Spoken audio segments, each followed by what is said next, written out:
certificadas notarialmente en que conste el consentimiento de los copropietarios, ¿no? Es algo que le van a pedir siempre. Entonces, cuando quieren hacer una independización, le van a pedir siempre que intervenga el propietario, ¿no? Porque pues no es lo mismo pues que tú tenías un terreno de 300 metros y ahora que se ha dividido pues en 150 cada uno, ¿no? Necesita la autorización definitivamente, ¿no? Del titular registral, ¿no? ¿En qué caso no sería necesario una desmembración? Por ejemplo, en un caso de prescripción adquisitiva de dominio, ¿no? En ese caso, yo no tengo que pedir la autorización al titular registral. En ese caso sí hay una excepción, ¿no? Por ejemplo, si es un área de 1000 metros y yo quiero prescribir un área de 400 metros, para hacer esa desmembración no necesito autorización del titular registral. Es una excepción a la regla, ¿no? Sí. Sí, así es. Ya miren, en realidad la subdivisión viene a ser el acto administrativo, ¿no? El acto administrativo por el cual te autoriza la municipalidad, ¿no es cierto? Mientras que la indemnización sería ya una situación fáctica en el cual tú sacas ya, ¿no? Sacas el predio. Están muy relacionados, ¿sabes? Por eso que o algunos hablan de subdivisión o independización, ¿no? Pero técnicamente, cuando hablamos de subdivisión es un acto administrativo que la municipalidad va a expedir, ¿no? En cambio, la independización es un término registral, ¿no? O sea, si yo tengo acá un área de 500 metros, voy a independizar un área de 200 metros, por ejemplo, ¿no? Más se refiere a eso, ¿no? Sí,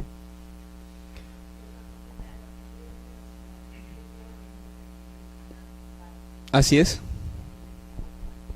Cuando ya se vendrá este espacio, no se independiza ya de por sí. Claro, claro, efectivamente. Claro, le digo, ¿no? A ver, vamos a ver sobre unos temas de prescripción ejecutiva de dominio.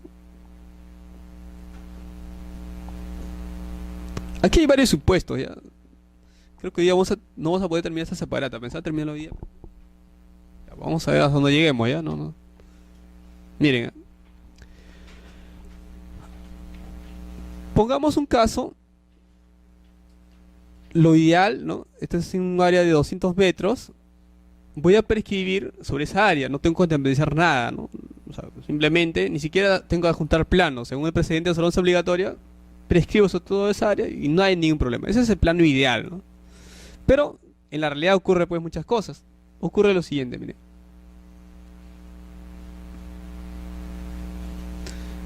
Este es un área de 400 metros cuadrados y yo solamente quiero prescribir 200 metros. Miren, ¿eh? En este caso, cuando tú prescribes, tienes que, según la directiva, ¿no? La 013, tienes que presentar planos de esta área que vas a independizar y planos del área remanente, ¿no? Y aquí, para esta independización, vía prescripción adquisitiva de dominio, no necesitas autorización del titular registral. Yo saco esta partida, una partida nueva, y hago una modificación de área. Y aquí quedará restante 200 metros cuadrados, pondré los linderos y medidas perimétricos, ¿no es cierto? Aquí no interviene la municipalidad porque estamos hablando de una prescripción adquisitiva de dominio. ¿Ya? Hasta ahí todo está correcto. El problema que se da es en la prescripción adquisitiva judicial. Aquí se da el problema. Con la prescripción adquisitiva de dominio a nivel notarial, la 27333 permite hacer esta desmembración sin intervención de la municipalidad, ¿ya? Es más, con los nuevos precedentes de observancia obligatoria, inclusive un verificador puede visar los planos. O sea, no necesitas que la municipalidad te vise los planos todavía. Bueno, yo no estoy de acuerdo con eso. Yo creo que según el Código Procesal Civil, ¿no? Según el reglamento de la petición, siempre sería necesario la visación de planos por la municipalidad. Bueno, pues sin embargo ya hay un precedente de observancia obligatoria y hay que acatarlo, ¿no? Ahora, ¿qué pasa con la prescripción adquisitiva judicial? En una parte de la norma, ¿no? Se ha previsto para el tema de la independización por prescripción adquisitiva judicial que no sea necesario la intervención de la municipalidad.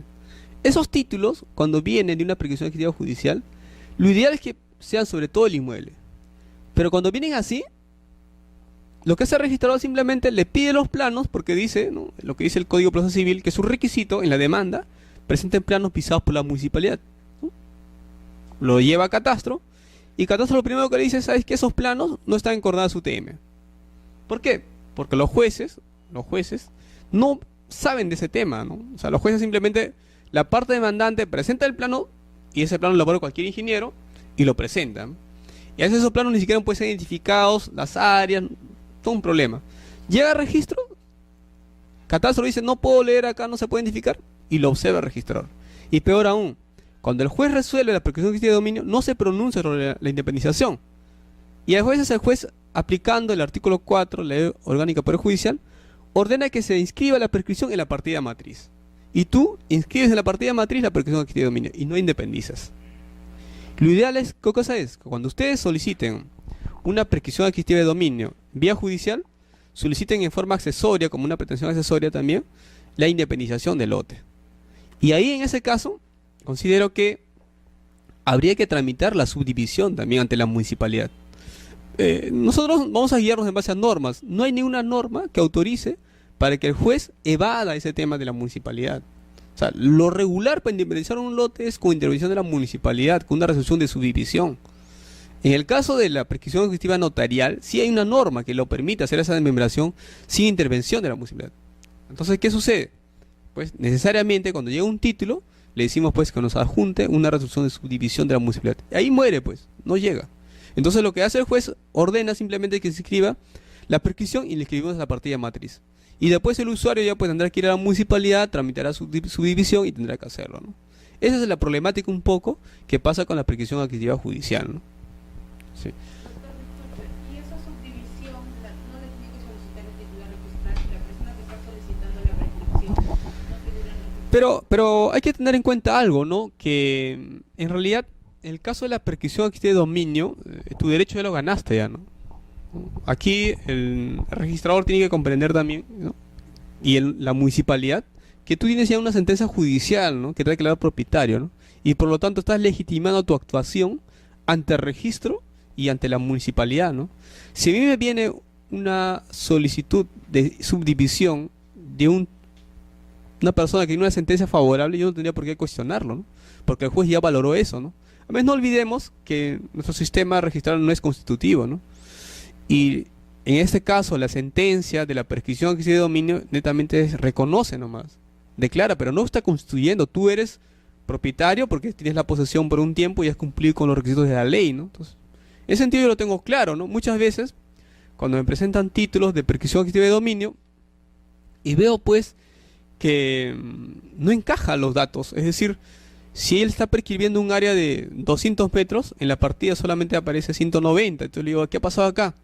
Entonces lo que hace el usuario, simultáneamente de tramitar la prescripción adquisitiva de dominio, tramita también el saneamiento de linderos, ¿no? No hay problema, se puede admitir, al final de cuentas es un tema ya del notario, ¿no? Si el notario dispone, solicita que se anote preventivamente la solicitud de prescripción adquisitiva de dominio y a la vez va a tramitar el saneamiento de linderos, no habría problema, ¿no? ¿Qué problema habría si él ya es propietario?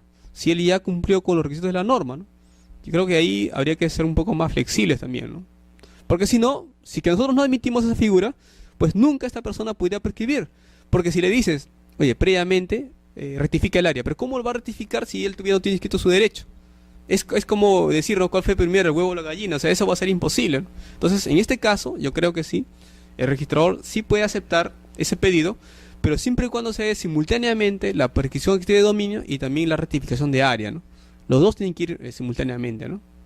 Entonces, ese es el problema con la prescripción adquisitiva judicial, ¿no? son varios los poseedores. Actualmente hay un pleno casatorio, que admite la figura de la coposesión y admite la figura de la prescripción adquisitiva por coposeedores, ¿no? O sea, antes se dudaba mucho, ¿no? Se decía, ¿cómo es posible que varias personas sean poseedores del mismo bien y ellos puedan prescribir? Ante esa duda, ¿no? Lo que ha hecho la Corte Suprema, pues ha convocado y ya se permite hacer la coposición, pero tienen que tener ciertos requisitos, ¿no? Definitivamente, ¿no? A ver, uno de los requisitos importantes es lo siguiente, miren. Estos poseedores, todos ellos, tienen que tener una composición conjunta, íntegra. No puedo yo dividir. Si es que cada uno de esos coposeedores está poseyendo una parte del bien nada más, ahí no se aplica la coposesión y no se aplica la prescripción adquisitiva de dominio a favor de coposeedores. Tiene que ser una posesión conjunta. en forma única, un solo bien. Es lo que dice el pleno casatorio. Entonces, ahora, lo que el Código Civil prohíbe es la prescripción adquisitiva de dominio a favor de un copropietario. Eso sí lo prohíbe. O sea, si tú estás inscrito como un copropietario, tu copropietario no puedes adquirir un bien, en este caso, por prescripción adquisitiva de dominio. Ahí sí es materia de tacha sustantiva, ¿no? Ahí sí no se puede hacer nada. Sí.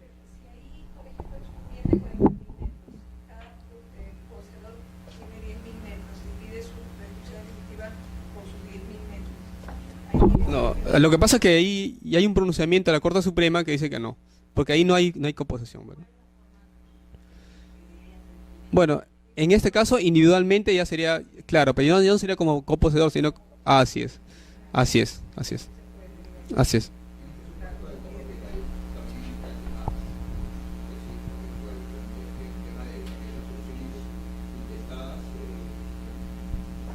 Generalmente ocurre, hay muchos inmuebles que todavía están con nombre de abuelos y ya vienen nuevas generaciones, segundas generaciones, están ahí, igual, en muchos casos hasta daría un práctico de trabajo de la prescripción, pero legalmente, siendo juristas, pues sería Lo que pasa es, el tema es el siguiente, ¿no? Si tú ves en la partida de predios, ves que él le aparece como heredero, él no va a poder prescribir, efectivamente, ¿no? Ahora, pero si es que en la partida registral él no aparece como heredero, él sí pudiera hacer la prescripción adquisitiva de dominio, ¿no? Cosa que, bueno, cosa que se puede manejar de esa forma, ¿no? Pero en realidad lo ideal es que un copropietario no puede prescribir, ¿no? Ese es lo ideal, ¿no? Pero si es que, imagínense que me toca un título, entro a la partida de personas naturales y no hay ninguna asociación intestada de este señor. Voy a la partida de predios, tampoco está inscrita la asociación intestada. Entonces, ¿yo cómo voy a decir que esta persona es heredero? ¿Cómo voy a decir que es copropietario si no está registrado? Porque mi calificación registral, de acuerdo al reglamento de predios, del reglamento general, es que lo hago en base a la partida y en base a los antecedentes registrales. Si no está inscrito esa sucesión, ¿yo cómo voy a observar un título? No podría hacerlo. De repente ese señor yo lo conozco, yo sé que ese señor es hijo de este señor, pero en base a mi conocimiento empírico no puedo observar un título. Yo tengo que observar un título en base a lo que está en la antecedente registral o en la partida registral, porque eso está con el concepto de partida vinculada, ¿no? Entonces, sí es una forma de sanear la prescripción adquisitiva de dominio, así es.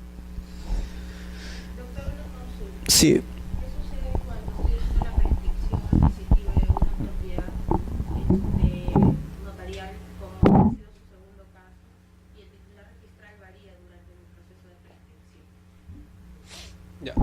Ha ocurrido casos en el cuales una persona ha estado iniciando el proceso de prescripción adquisitiva de dominio y se ha muerto o fallecido, ¿no? Y los que le continúan son los herederos. Bueno, es un tema ya netamente notarial, ¿no? O sea, si el notario señala que se están sumando los plazos posesorios, ya sería un tema del notario, ¿no? Lo que habría que verificar de repente es en la partida, ¿no?, de sucesiones intestadas para ver pues si realmente son su heredero, ¿no? Ese tema es bastante debatible, ¿ah? Porque hay- Mi pregunta es, estaba haciendo una prescripción adquisitiva ¿ya? y la persona que figuraba como titular registral se le hizo el emplazamiento y se hizo la notificación, se elaboraron los edictos de acuerdo ¿Ya? con la titular registral. Posteriormente ha adquirido, como es parte del lote, un titular, luego de la sucesión intestada, ahora hay otro titular registral. No, lo que hay que hacer es, Y el registrador ha observado claro, pidiendo se haga nuevo así es, tiene que hacerlo así, así es, tiene que hacerlo así. Porque terminando antes. lo que pasa es que hay un precedente, o sea, no es obligatoria, que te obliga a ti como registrador verificar pues la notificación a las titulares registrales. No importa si es que en su momento se inició contra A y B, y si ahora hay Z, tienes que notificarlo a Z. O sea, porque aparentemente te debería entender eso, que ahí no hay una posesión neta, ¿no? Porque si es que el titular registral está vendiendo a otras personas, parecería que ese titular registral todavía tiene interés en ese predio, ¿no? Entonces ten la mayor seguridad que ahí se van a oponer a tu prescripción adquisitiva de dominio, ¿no? Porque el nuevo adquirente no le va a gustar nada pues que le estés prescribiendo, ¿no? No es que el nuevo adquiriente es la hija de la que murió, entonces solamente lo ha adquirido por efectos de que vive en la otra parte de la casa, pero no porque sea dueño de la parte que se está prescribiendo. Ya, pero en la partida registral no está hecha la independización. Por lo tanto, ya se complicó, ¿no? Porque Si aparece un nuevo titular registral aquí, vas a tener que retornar todo, ¿no? Y ahí el notario va a tener que ahí tomar una decisión, ¿no? Porque he visto casos, mira, este tema de notificación es bastante complicado, ¿ya? Porque a veces nosotros estamos ya, nos presenta ya la escritura pública, ¿no? Y tú ves en los emplazados, vas a la partida registral y hay nuevos titulares registrales. Se cae todo su procedimiento del notario. ¿Por qué? Porque efectivamente, al haber un nuevo titular registral, tiene que emplazarse el nuevo titular registral. Ahora, es más, ha habido situaciones más complicadas porque el notario ha cometido errores en las publicaciones. No ha emplazado muy bien a todos los copropietarios, a todos los titulares registrales. ¿Cómo hacer ahí? Muchas veces los notarios lo que hacen es extienden otra escritura pública aclaratoria y notifican pues a los titulares registrales. Es un tema bien debatible porque si somos puristas formales, podríamos decir que el procedimiento ya terminó. Por lo tanto, el notario no tiene competencia para que haya una nueva publicación. Pero al final de cuentas es un tema estrictamente responsable del notario, ¿no? Es un tema del notario. Si el notario decide hacer nuevas publicaciones y luego continuar con el proceso, es un tema ya de él. Pero como te decía, al no haber todavía independización de esa área, se entiende pues que esta persona es copropietaria de todo, ¿no? Es una parte alícuota de todo el inmueble, ¿no? Entonces es más probable que ahí exista oposición en el futuro, ¿no? Es lo más probable, ¿no? Así es.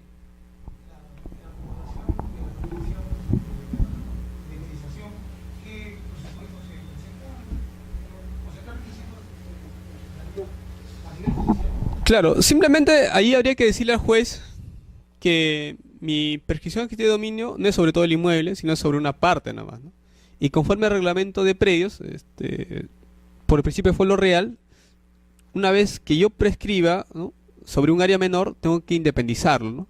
Y señalarle pues cuáles son los requisitos de la, en este caso pues de la independización, ¿no? Y para que el juez también se pronuncie y ordene la independización, ¿no? Porque si el juez ordena la independización y lo reitera al registrador, él lo va a tener que independizar. Así no exista resolución municipal, ¿no? Pero ahí el que va a asumir la responsabilidad es el juez. Y yo no sé pues si el juez se atreverá a sacar ese tipo de resoluciones, ¿no? Porque generalmente hay unos jueces que tú le haces una buena observación y queda ahí, ¿no? Ya no te requieren nada, ¿no? Porque dicen, no, aquí estoy cometiendo un acto ilegal, entonces ya no se meten más en eso. Pero hay otros jueces que no les importa, ¿no? Y ordenan nomás su inmatriculación, su independización, no les importa, ¿no? Sí. Bien, entonces, creo que con el tema de la subdivisión, hay que precisar también que no se requerirá la resolución municipal de subdivisión cuando la independización se origina en la desacumulación de predios. Ahora, ¿por qué ya no sería necesario aquí? Porque sencillamente esa documentación ya obra, ya consta ya, ¿no? Por ejemplo, vamos a ver ya.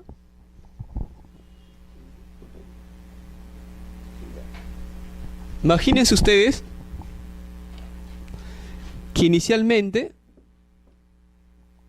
eran dos lotes, ¿ya? Lote A y lote B, ¿ya? Tiene un área de 200 metros y 200 metros. Estos dos lotes los voy a acumular. Ahora va a ser 400 metros, ¿ya? ¿Qué dice la norma? Si estoy desacumulando, estoy volviéndole como era antes, en ese caso no se va a necesitar en este caso la resolución de subdivisión. ¿Por qué? Porque originariamente ya existía el lote A y el lote B, ¿no? Esa es la lógica un poco de la norma, ¿no? Así es. Sobre el tema de propiedad horizontal, el artículo 958 del Código Civil nos dice que la propiedad horizontal se rige por la legislación de la materia, ¿no? Es decir, el Código Civil no ha querido hacerse muchos problemas, ha dicho, bueno, sobre ese tema de propiedad horizontal se va a regular en una ley especial, ¿no? Y efectivamente salió la ley 27157, ¿no?, que regula lo que es el régimen de propiedad exclusiva y propiedad común, pero también el régimen de copropiedad e independización. También tenemos el reglamento de la ley 27157, ¿no?, que es la 035-2006 vivienda, y también tenemos la directiva 09-2008. Esta directiva fija los criterios para calificación e inscripción de régimen de propiedad exclusiva y propiedad común, ¿no? Entonces, esas son las normas básicas para ver el tema de propiedad horizontal. Ahora, ¿qué es la propiedad horizontal? Bueno, como ya les había explicado a ustedes en la clase anterior, les decía que debido pues a esta escasez del suelo, hemos tenido la necesidad de recurrir a áreas urbanas a la propiedad horizontal. O sea, ahora se está haciendo las casas hacia arriba, ¿no? Porque ya no queda mucho espacio aquí en el suelo. Pero, ¿qué elementos deben existir en una propiedad horizontal? Deben existir exactamente dos elementos principales, ¿no? Unas áreas que son propiedad exclusiva y otras áreas que se llaman zonas comunes. Usted siempre en un régimen de propiedad exclusiva, propiedad común, va a encontrar eso, ¿no? Una área en la cual usted tiene la propiedad, ¿no? Como si fuese, digamos, por ejemplo, un departamento, y son dueños de esa área, pero también hay zonas comunes en la cual las personas de esos departamentos tienen porcentajes de participación sobre esas zonas comunes. Entonces, siempre van a haber esos dos elementos en un régimen de propiedad horizontal. Si se eliminan, imagínense que los propietarios deciden desafectar todas esas zonas comunes, ya se estaría eliminando la propiedad horizontal. O sea, siempre la propiedad horizontal tiene que existir unas áreas que son propiedad exclusiva y otras áreas que son propiedad común o son zonas comunes. Siempre van a ver eso ustedes. ¿Ya? Es algo importante. Ahora, en la propiedad horizontal va a verse también una regulación orgánica de los derechos y obligaciones de los titulares. Eso donde se va a ver en el reglamento interno. En el reglamento interno se va a tener que verificar pues cuáles son los derechos y obligaciones de todos los propietarios de cada zona exclusiva, ¿no? Además van a estar los porcentajes de participación, va a estar la organización, va a haber una junta de propietarios. En este caso se va a regular también una junta directiva de la junta de propietarios. La junta de propietarios no es una persona jurídica, pero se comporta como tal, ¿no? Por ejemplo, una junta de propietarios puede adquirir predios, puede transferir predios. Ahora, es un requisito para formar parte de la junta de propietarios que uno sea propietario.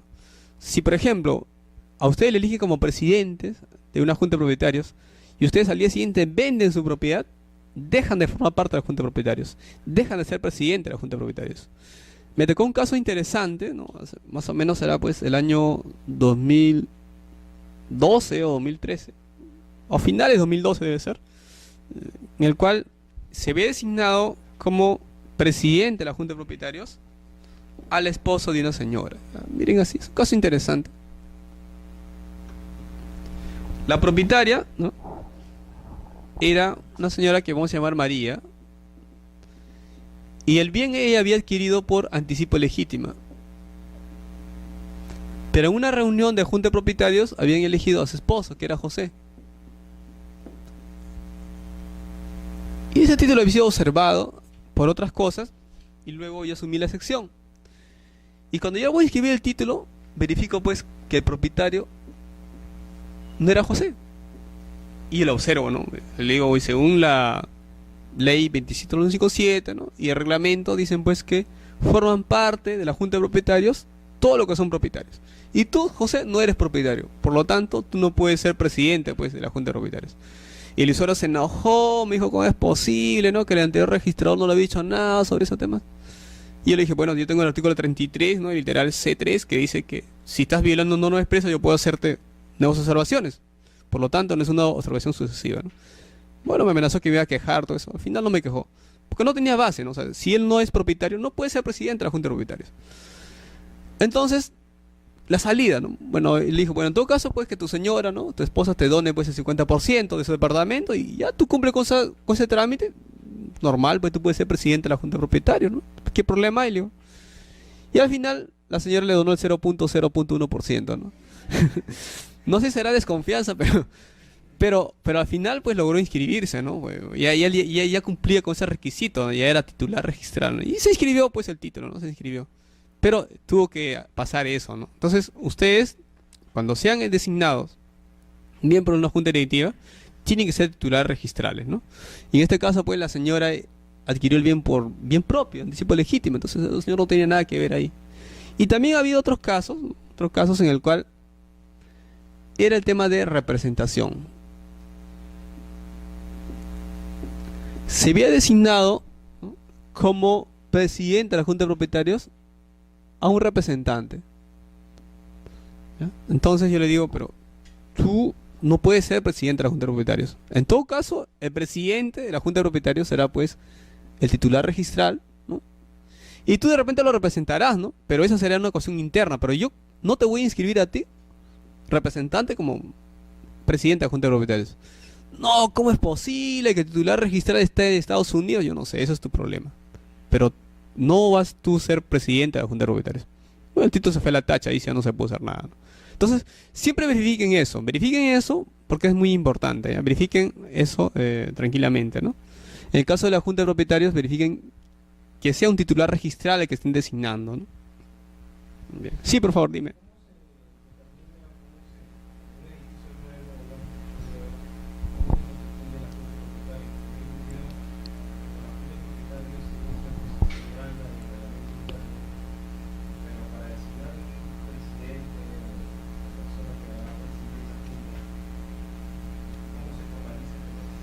Ya, en primer lugar, cuando ustedes van a construir un edificio, ¿no?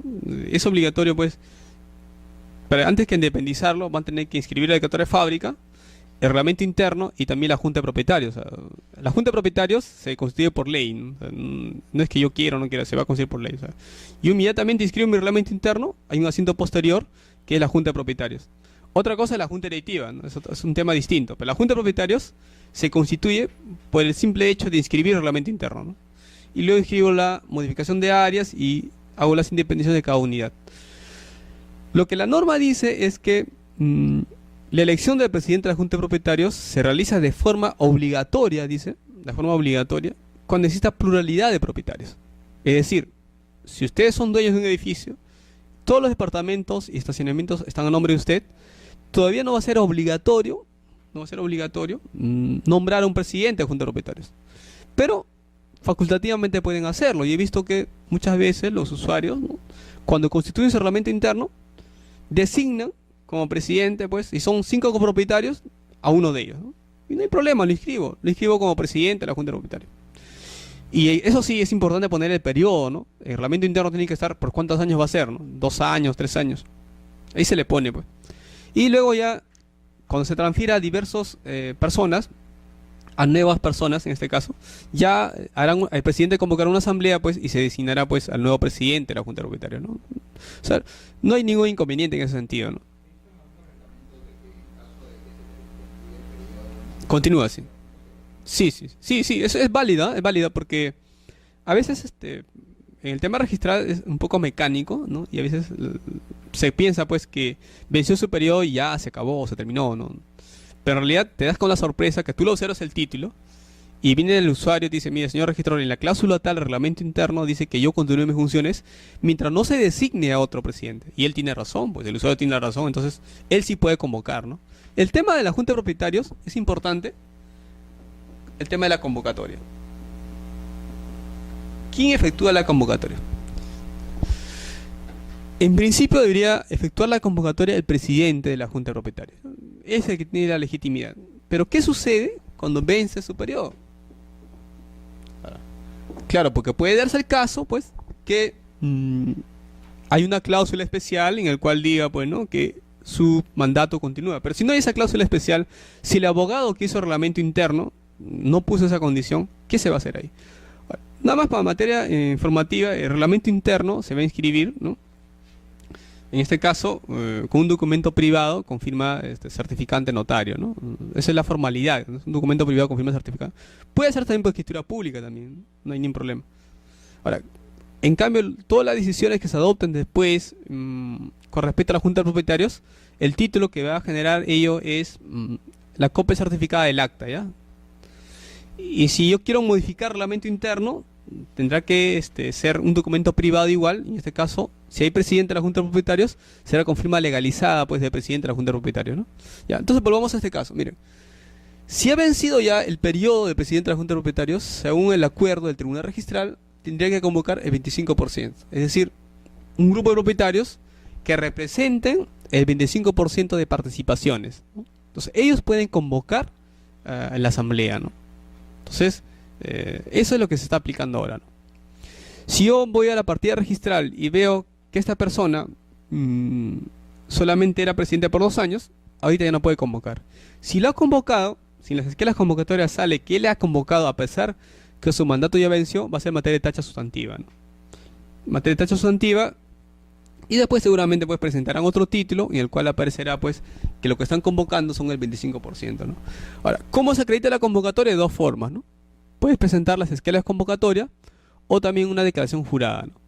Si vas a optar por la declaración jurada, tú tendrás que presentar un documento por el convocante, si el convocante es el presidente, o el 25% del convocante tendrá que hacer con firma certificada ante notario. Ahora, yo tenía un caso, ¿no?, en el cual era una inscripción de una habilitación urbana, pero a la vez era una inscripción de fábrica con junta de propietarios y elección de junta directiva, el cual habían falsificado pues la firma del notario, ¿no? Más o menos era así, miren, el notario le habían puesto así: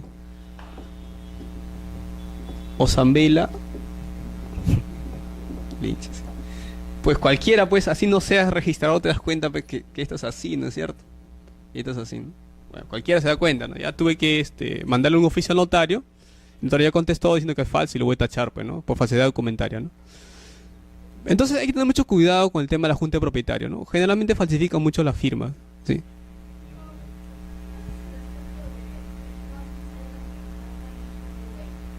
Ya. No, no, la junta de propietarios sí se va a inscribir de forma legal, o sea, es algo obligatorio. Lo que no va a ser necesario de repente es que se nombre una junta directiva, ¿no? Si él quiere designarse a él como presidente, puede hacerlo, puede ser algo facultativo, no es obligatorio, ¿no? Sí, no hay problema ahí, sí. Si sociedad con... No, es que aquí todavía no va a haber sesión, no va a haber acta todavía. O sea, él puede hacer lo que desee todavía en el predio, ¿no? Porque todavía en realidad no hay pluralidad de propietarios todavía, ¿no? Así es. Si él quiere modificar solamente interno, puede hacerlo él solo, no hay problema.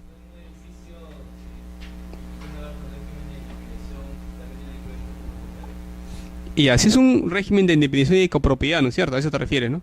También va a haber una junta de copropietarios, se llama ya. Una junta de copropietarios, sí, así es. Sí. No, no, no, no, no. Una vez, hace años, me hicieron una consulta, más o menos en ese sentido.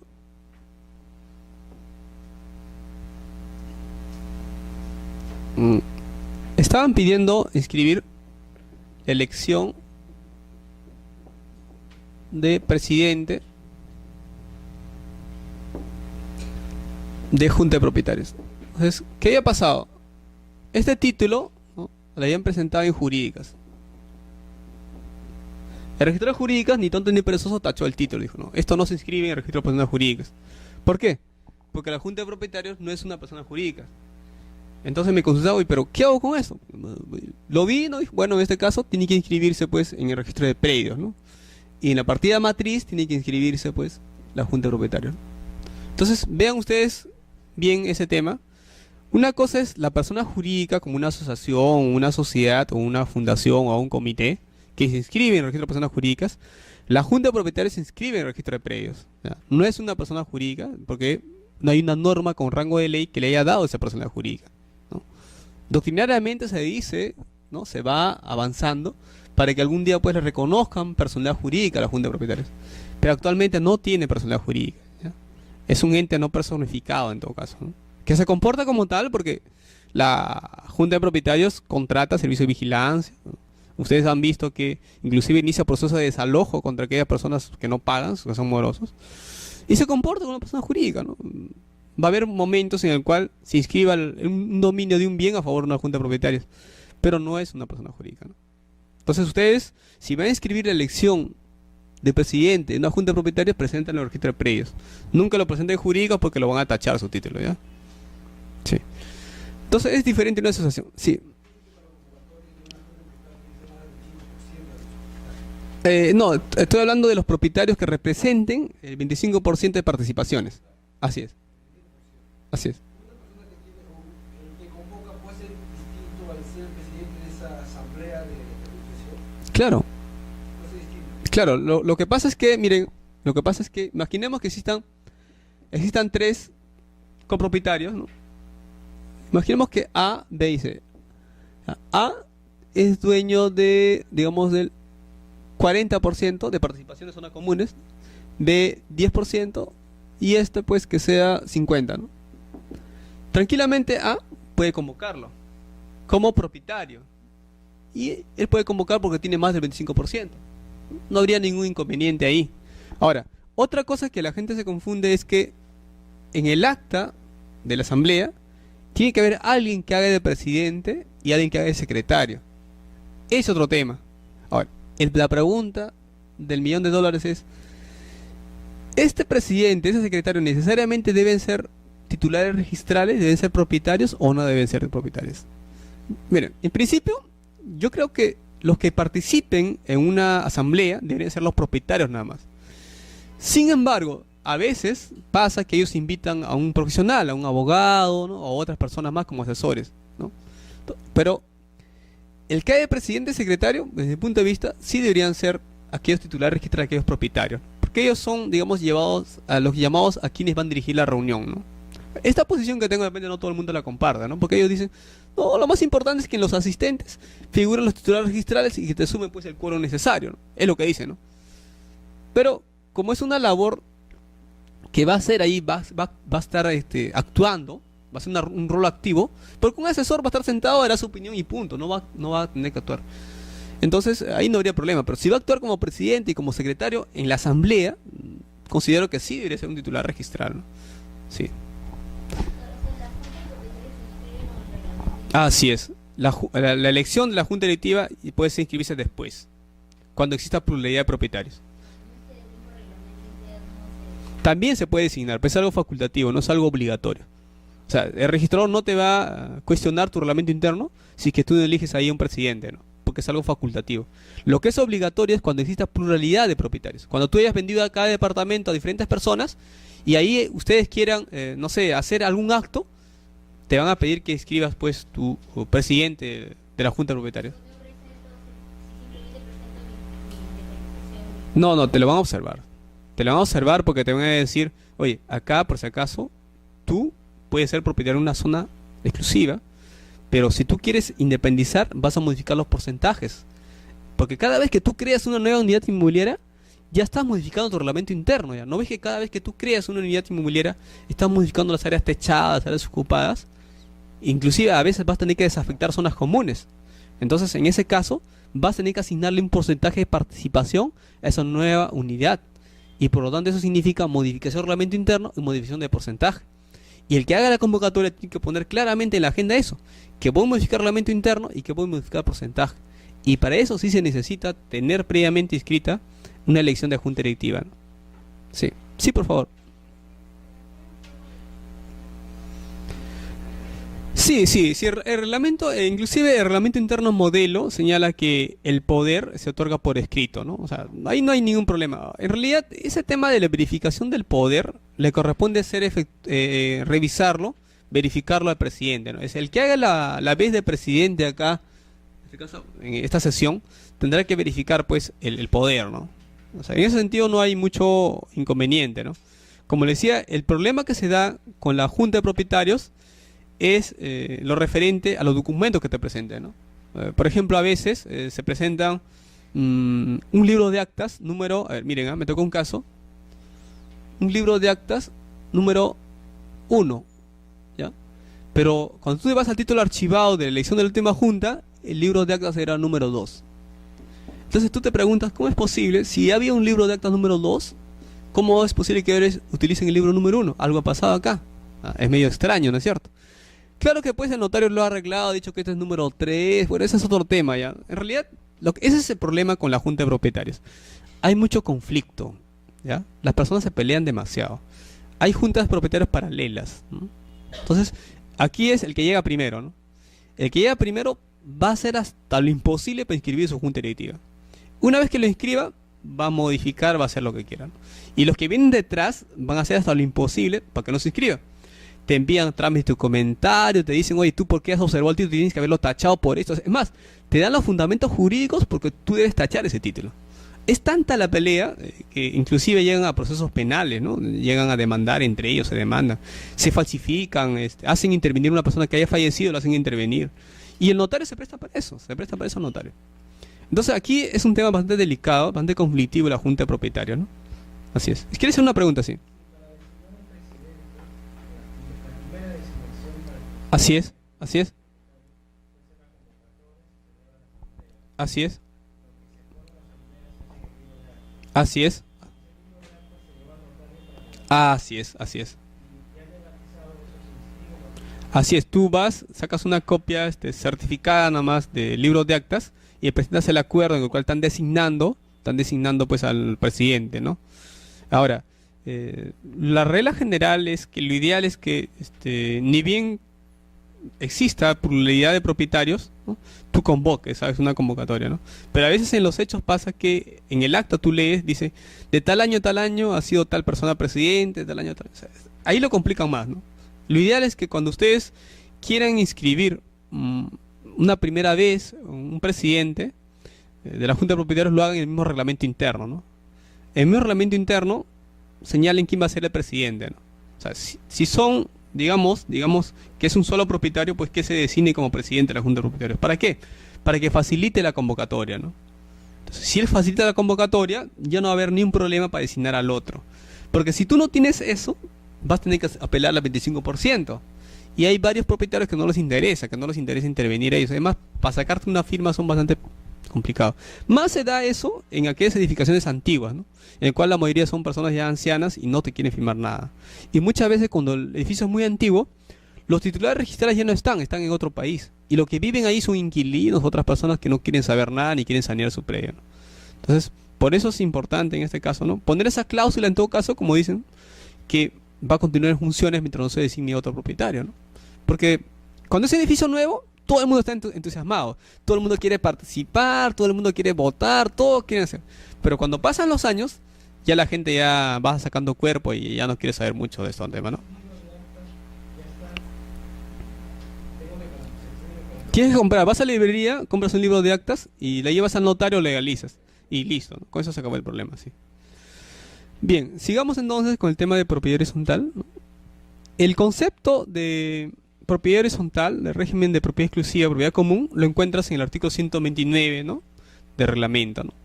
Dice que es un régimen jurídico que supone la existencia de una edificación o conjunto de edificaciones integradas por secciones inmobiliarias de dominio exclusivo pertenecientes a distintos propietarios y bienes y servicios de dominio común. Entonces, le decía, ¿no? Siempre vas a encontrar eso en un régimen de propiedad exclusiva y propiedad común. Áreas exclusivas y áreas de zonas comunes, ¿no?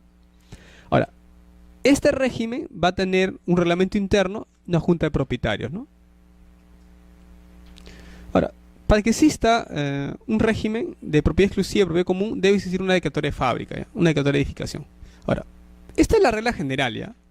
Pero sin embargo, hay un tipo de habilitación urbana que te permite inscribir la habilitación urbana y de frente inscribir el reglamento interno sin fábrica. Pero es una excepción a la regla, ¿eh? La regla general es que para poder inscribir un reglamento interno existe una edificación, ¿ya? Es la regla general. Fábrica, edificación, de ahí recién reglamento interno, de ahí recién hago independizaciones. Sin embargo, en las habilitaciones urbanas se permite, ¿no?, que tú hagas la habilitación urbana y inmediatamente saques un reglamento interno sin edificación. Pero es una excepción a la regla, como le decía. Sí, es una autorización especial que lo llaman habilitación urbana, ¿no?, con vivienda, con zonas comunes, ¿no? Es algo especial. Sí. Disculpe. Es el caso de una habilitación urbana que te autorizan con vivienda, ¿no?, y con zonas comunes, ¿no? Es una autorización especial, sí. O sea, la municipalidad puede autorizarte para que tú habilites, ¿no?, y pongas, en este caso, independización de lotes y a la vez constituyes un reglamento interno, ¿no? Es una autorización especial, como te decía. Doctor, disculpe, cuando me trae una partida electrónica de una propiedad independizada, ¿dónde veo la junta de propietarios? Ah, ya, en la partida matriz. Siempre, todos los actos que tengan que ver con el inmueble, en este caso, va a inscribirse en la partida matriz, por ejemplo, el reglamento interno, la declaratoria de fábrica, la elección de la junta de propietarios, la modificación de área. Eso se va a inscribir en la partida matriz, ¿ya? Ahora, hay casos especiales en el cual hay que hacer anotaciones de correlación, ¿no? Por ejemplo, vamos a ver uno nomás.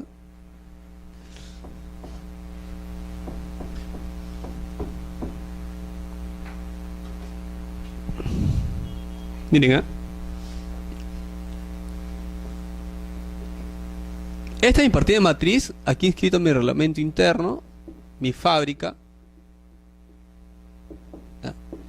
Y acá inscribo la junta de propietarios. Y aquí escribo mi modificación de área, ¿no? Antes de esto hago mi anotación de independización. Cualquier modificación del reglamento interno lo escribí en la partida matriz. Cualquier elección de junta directiva lo escribo en la partida matriz.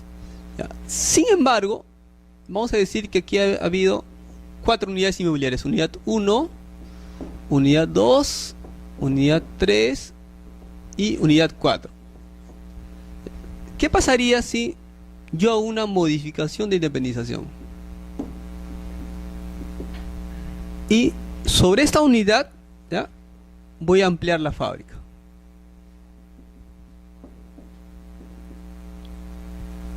¿Ya? En este caso, es cierto, la ampliación de fábrica yo la voy a inscribir acá, pero tengo que hacer un acento de correlación también aquí. Porque las nuevas unidades que vengan a salir acá, van a salir unidad 5, unidad 6, unidad 7. La noción de independización tengo que hacerla de acá. Es un caso más enredado, ya es más complicado ya. En el cual siempre van a ver que entre la partida matriz y las partidas independizadas va a haber una conexión, ¿ya? Por ejemplo, si yo extingo el reglamento interno, voy a tener que cerrar todas estas partidas. Y todos aquellos van a regresar a la partida matriz. Pero son casos más complejos que no viene ahorita al tema, ¿no? Ya cuando ustedes van a ver el tema de reglamento interno, van a ver esos casos más específicos, ¿no? La idea ahora era darle un bosquejo general, ¿no?, sobre esos temas, ¿no? Bien, entonces le decía a ustedes, ¿no?, que en el régimen de propiedad horizontal van a decir 2 derechos, ¿no? Un derecho que es sobre una propiedad exclusiva, ¿no?, y también derechos sobre las zonas comunes, ¿no? Ahora, hay algunas limitaciones a la propiedad predial que están establecidas en el Código Civil, ¿no? Por ejemplo, dice, el propietario no puede impedir que en su predio se ejecuten actos para servicios provisorios, ¿no? Imagínense que mi construcción se está cayendo y tengo que salir inmediatamente por el predio colindante. Yo puedo hacerlo, ¿no? O sea, si hay situaciones de peligro actual o inminente, yo puedo utilizar el otro predio, ¿no? Por ejemplo, se está quemando, digamos, mi casa, entonces yo puedo salir por el otro predio, ¿no? No importa, pues, al salir pueda romper un par de puertas, un par de ventanas, ¿no? Puedo hacerlo, la norma me lo permite. Pero tengo que indemnizar en este caso al propietario colindante, ¿no? O sea, las normas sí te lo permiten en ese caso. Ahora, también la norma permite que si quiero construir o reparar un edificio, ¿no?, y tenga que pasar materiales por el predio ajeno o colocar andamios, el dueño tiene que permitirlo, ¿no? Si yo quiero ampliar mi fábrica, el vecino no va a decir, no, por acá no puede pasar materiales, ¿eh? No. La ley me permite hacer eso. Solo que tendré que pagarle, pues, indemnizarle. De repente, para pasar materiales tuve que derrumbar algo, ¿no? Tengo que pasar, ¿no? Tengo que indemnizarlo, ¿no? O sea, la norma sí me lo permite. También dice, el 961 dice, el ejercicio de su derecho de propietario debe abstenerse de perjudicar las propiedades contiguas, ¿no? Por ejemplo, ¿qué pasa si yo tengo acá mi propiedad y me pongo a regar todos los días justo en la pared del vecino, ¿no? Y con eso, pues, lo estoy afectando, ¿no? Entonces, eso tampoco no es permitido, ¿no? No se debe perjudicar, pues, la seguridad, el sosiego y la salud de sus habitantes, ¿no? Se prohíben los humos, hollines, emanaciones, ruidos, ¿no? Y trepidaciones y molestias, ¿no? Por ejemplo, si mi vecino hace mucha fiesta, hace mucha bulla, llamo, pues, a serenazgo, ¿no? Y para que con los controles, ¿no? Porque esa actitud está, pues, prohibida, ¿no? Salvo, pues, que tenga una autorización, ¿no? Muchas veces no lo tienen, ¿no? También está prohibido que el propietario de un inmueble, ¿no?, pueda abrir o cavar en sus terrenos pozos susceptibles de causar ruina o desbordamiento de la propiedad vecina, ¿no? No se puede hacer, pues, ¿no? Justamente como hacer un hueco y voy a perjudicar a la propiedad vecina tampoco se permite, ¿no?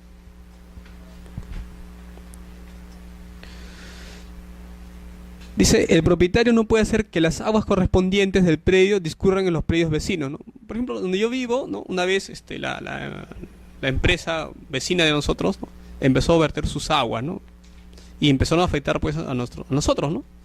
Y fuimos, pues, con un grupo de vecinos y le cerramos, pues, donde estaba saliendo el agua, ¿no? O sea, ¿por qué? Porque no puede perjudicar, por más que sea propietario, por más que sea una empresa inmobiliaria, no puede, pues, verter sus aguas por tu terreno, ¿no? Porque eso al final puede perjudicar, pues, a tus construcciones, ¿no? Eso está prohibido, ¿no?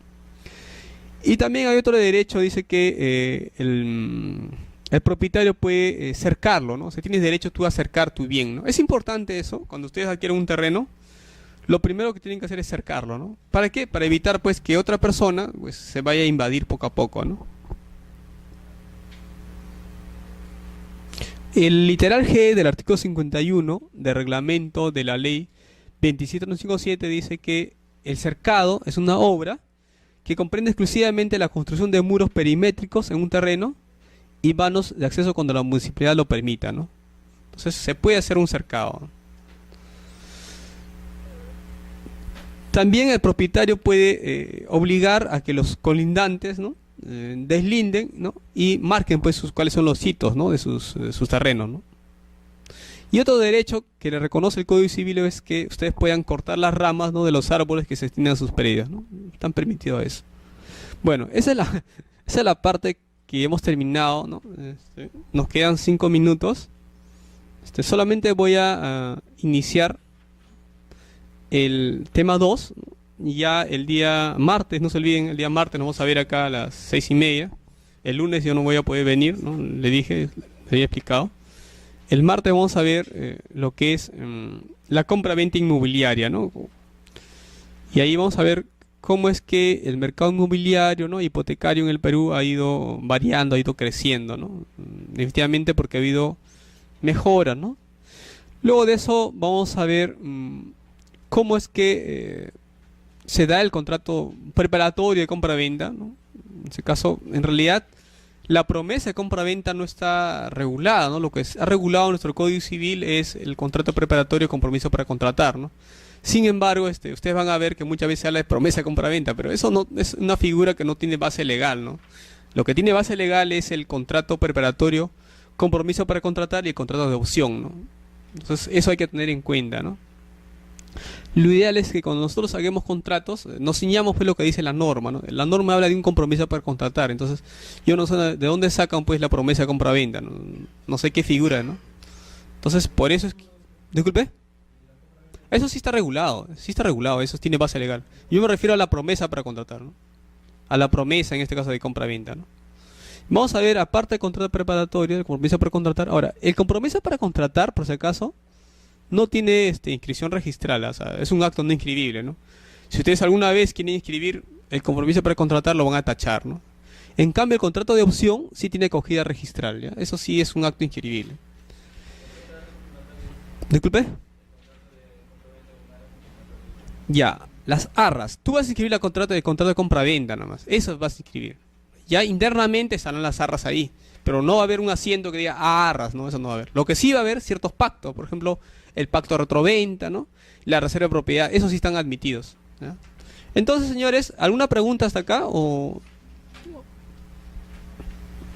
Bueno, les pido a ustedes que lean su separata 2, ¿no? Sobre saneamiento de predios 2.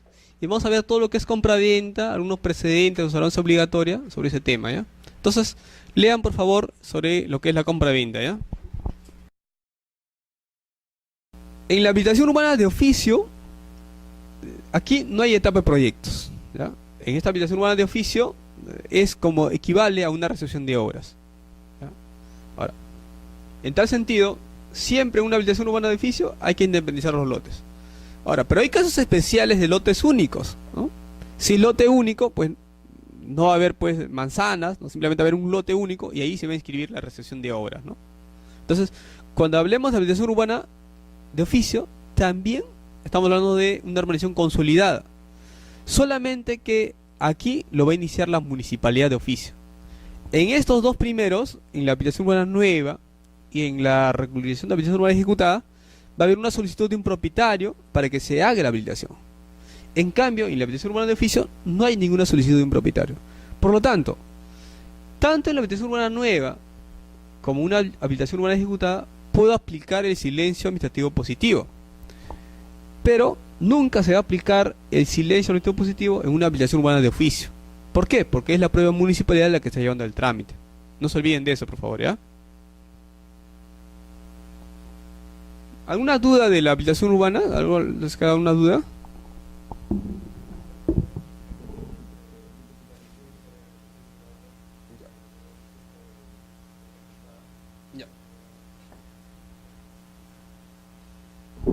Anteriormente, señores, se hacían preindependizaciones en una regularización de habilitación urbana ejecutada, ¿ya?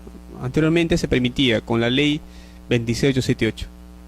Eso generaba bastante confusión, digamos, a nivel registral, ¿no? Porque nosotros los registradores que vemos habilitaciones urbanas, si no publicitamos muy bien los datos, los registradores normales van a pensar que es una dependencia definitiva. El problema era que estas independizaciones provisionales eran de duración indeterminada. Por lo tanto, en este caso los propietarios, los promotores originarios, ya no concluían ya con la realización de obras. Ellos consideraban, pues, al hacer esta preindependización, esta independencia provisional de duración indeterminada, no tiene fin, entonces ya no inscribo la realización de obras. ¿Qué sucedía? Por eso es que con la 29090 se elimina el tema de las independizaciones provisionales de duración indeterminada y se establece plazos. Cada vez que yo preindependizo, voy a establecer un plazo. Ahora, ¿cómo lo voy a preindependizar? Con una licencia. Con una licencia de habilitación urbana. La licencia de habilitación urbana es una autorización que me da la municipalidad para poder habilitar un terreno, ¿no? Y está sujeto a un plazo de 36 meses. Ese plazo de 36 meses puede ser prorrogado por 12 meses más, pero tiene que pedirse antes que caduque esta licencia.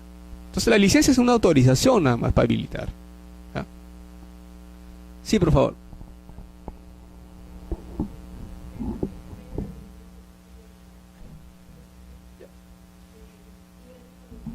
Ya, muy bien. Miren, en primer lugar, cuando hablamos de libre disponibilidad, es un término que se refiere más a normas de COFOPRI. En la 29090 he buscado en el Reglamento Nacional de Edificaciones y no existe la libre disponibilidad. Cuando hablamos de libre disponibilidad, no es lo mismo que hablar de autorización de compraventa garantizada, ¿ya? Por eso es que yo estoy en desacuerdo con el Reglamento de Inscripción de Repredios cuando habla de libre disponibilidad. No tiene base, digamos, legal, digamos, ese término que hayan acuñado ellos, ¿no? O sea, en realidad lo que ellos tendrían que haber puesto es una autorización de compra-venta garantizada o de construcción simultánea. Porque la libre disponibilidad tú la vas a encontrar en la norma de COFOPRI cuando hacen subastas, ¿no? Ahí lo vas a encontrar eso también, ¿no? O sea, ¿qué es una autorización de libre disponibilidad? Que tú puedes vender los lotes de forma definitiva. Pero es absurdo pensar que una partida preindependizada pueda tener libre disponibilidad. ¿Cómo va a tener libre disponibilidad si ni siquiera es una partida definitiva?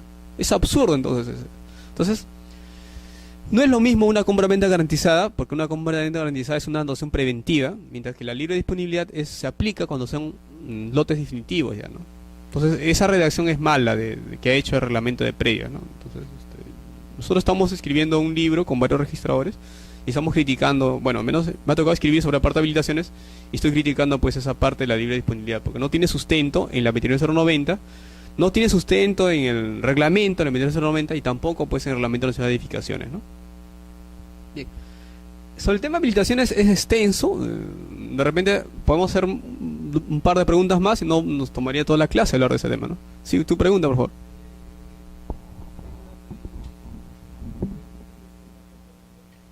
Sí. Vas a poder efectuar una compra-venta garantizada y una cesión de posesión contractual, que son anotaciones preventivas nada más. Pero para eso, en la resolución que te apruebe la habilitación urbana, tienen que darte la autorización para compra-venta garantizada y construcción simultánea. Si es que tú tienes esa autorización, vas a poder hacer la preindependización de los lotes. Y puedes inscribir ahí, en esa partida preindependizada, la compra-venta garantizada y la cesión de posesión contractual. Puedes hacerlo, así es. Pero siempre y cuando hablemos de una habilitación urbana nueva, porque no cabe autorizaciones, preindependizaciones en una regularización de habilitación urbana ejecutada y mucho menos pues en una habilitación urbana de oficio, porque ya es una resolución de obras prácticamente, ¿no? Sí. Bien.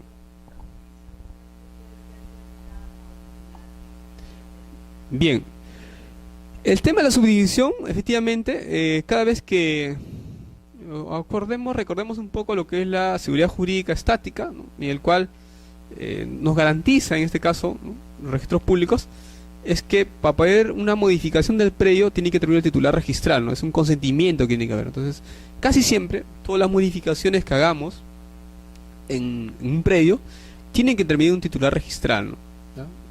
¿En qué caso no sería necesario? Por ejemplo, una rectificación por error material, ¿no? De repente ahí cualquier interesado puede pedir, pues, una rectificación de error material. O sea, pero si vamos a pedir la subdivisión, la modificación del predio, sí tendría que intervenir en este caso el titular registral, ¿no? O de repente, si no es el titular registral, alguien que tenga un poder, ¿no? Alguien que el titular registral lo haya otorgado ese poder, ¿no? Pero sí debe intervenir el titular registral. Ahora, este tema de subdivisión, acumulación e independización va a ser tratado posteriormente, sencillamente. Pero sí quería dar ciertos alcances porque en el Código Civil hace referencia a la zonificación, a las habitaciones urbanas y a la subdivisión. Entonces, quiero terminar con esa parte de lo que dice el Código Civil, ¿no? Bueno, aquí estamos tratando de un predio urbano, una subdivisión se va a efectuar pues con el FUO, el formulario, ¿no? Único de Habitaciones Urbanas. También va a estar ahí una resolución que autoriza la subdivisión, ¿no? Tiene que haber un plano, y estos planos tienen que ser visados por la misma municipalidad. Es importante que en ese plano estén los códigos de referencia catastral, ¿no? De los predios resultantes. Cada vez que se genere un nuevo predio producto de la subdivisión, estos predios tienen que tener códigos, ¿no? Catastrales, ¿no? O también puede ser pues que no tenga estos códigos catastrales, entonces habrá una constancia negativa de catastro, ¿no? Tiene que estar de acuerdo al literal C, documento privado con firma certificada